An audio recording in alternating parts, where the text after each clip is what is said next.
is Russia really actively using homeless people for the front line? Russia will do everything it can to not mobilize in its major cities, in St. Petersburg and Moscow, because that's where elites live. Why? That's where elites live. They don't want Putin and his friends and rich oligarchs don't want to see funerals taking place in Moscow and St. Petersburg. They don't want to see the impact of the war on their lives.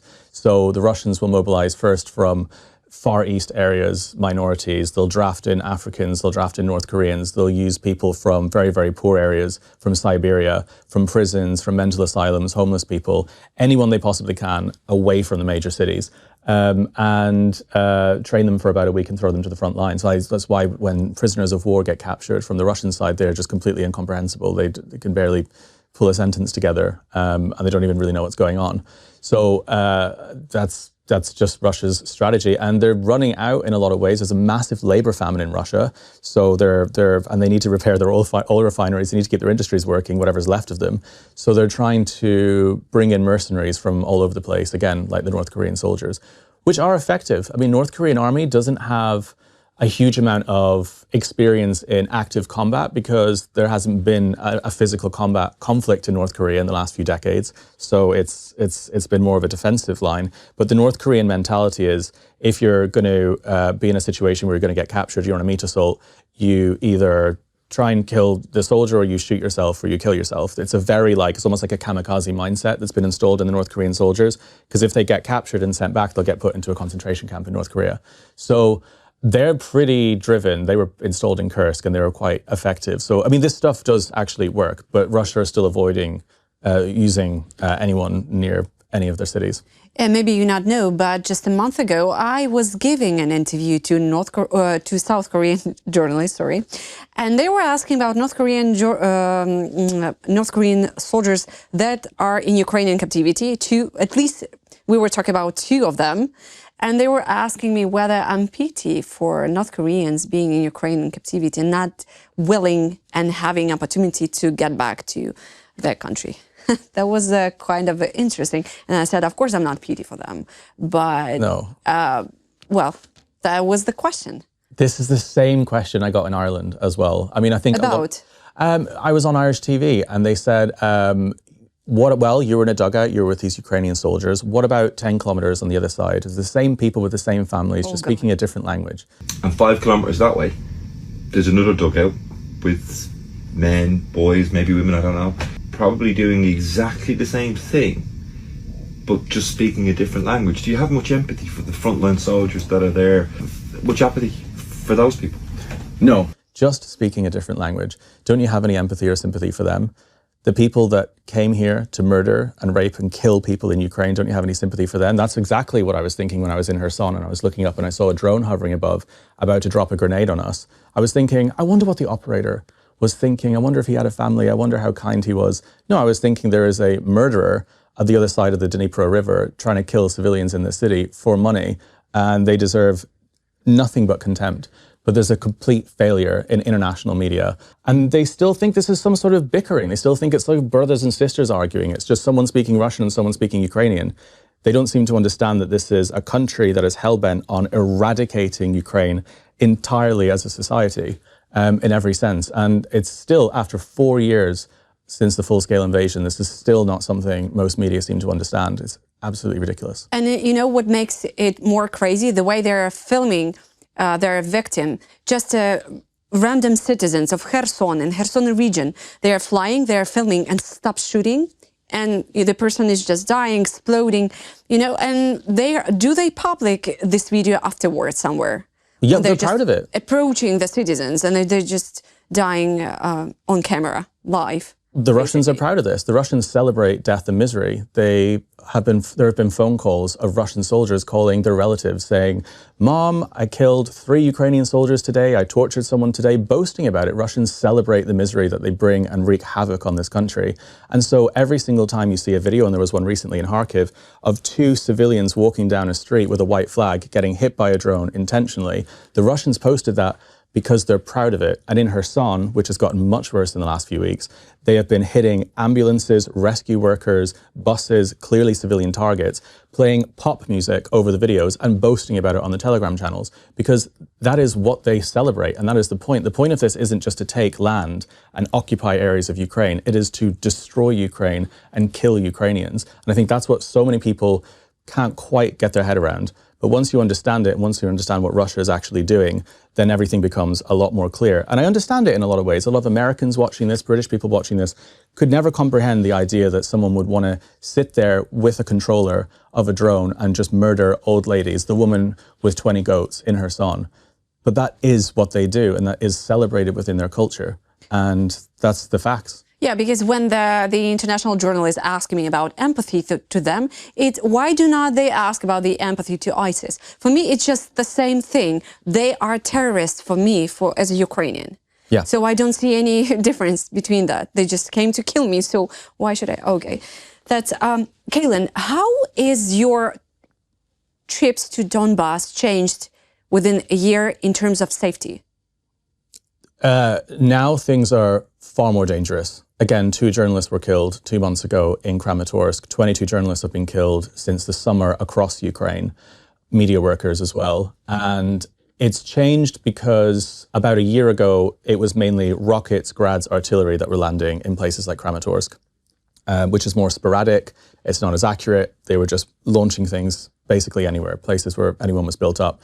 Now, because drones basically rule the sky and decide everything, and they become far more accurate, the Russians purposely chase volunteers, purposefully chase journalists, press, anyone exposing what's going on. The 2 journalists that were killed outside the gas station had just left Konstantinivka. Their car was very likely chased by a Lancet drone. Intentionally, they were wearing press jackets. The Russians knew that they were press. And they have been increasing attacks on not just civilians, but press and aid workers. The volunteer group that I was filming with, I included it in the documentary. Their car was hit by, well, nearly hit by an FPV drone. It was aiming for their car. The Russians know that that's a volunteer car, and it's pulling people out of their homes every single day. So the threat has changed from rockets, sporadic attacks, to you know that you're a target if the Russians see you there. So there's only a certain amount of time that I would even want to spend there. In one specific location, they can start to see a car being parked, start seeing where you're staying. And so it's far more dangerous. And driving down the roads as well, when I went to a factory, it was a clay factory, we were about 12 kilometers from the Russian front line there. This is kind of far west of Druzhkivka. It's in one of the fields. And that was probably the most dangerous because the drone detectors were going off, beeping constantly. There was FPVs in the sky, constant artillery still in the distance.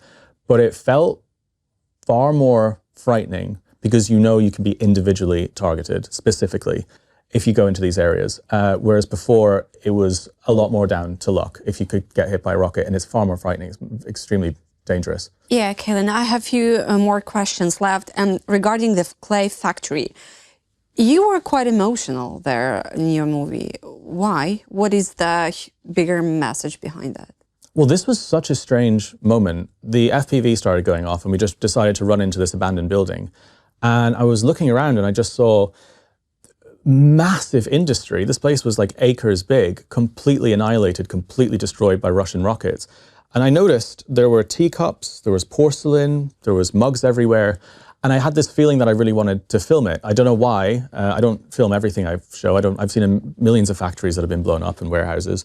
But this place felt very, very meaningful, and I couldn't explain it at the time.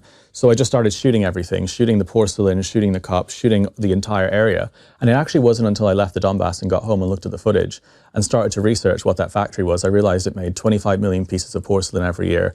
And then looking back to the real history beyond that, that the Donbas has been a place of unbelievable industry with the steep hills, with clay. Since the 18th century, there were 30 different ethnic tribes in that area, 60% of them Ukrainian, that produced beautiful porcelain that was shipped all around Europe and all around the world.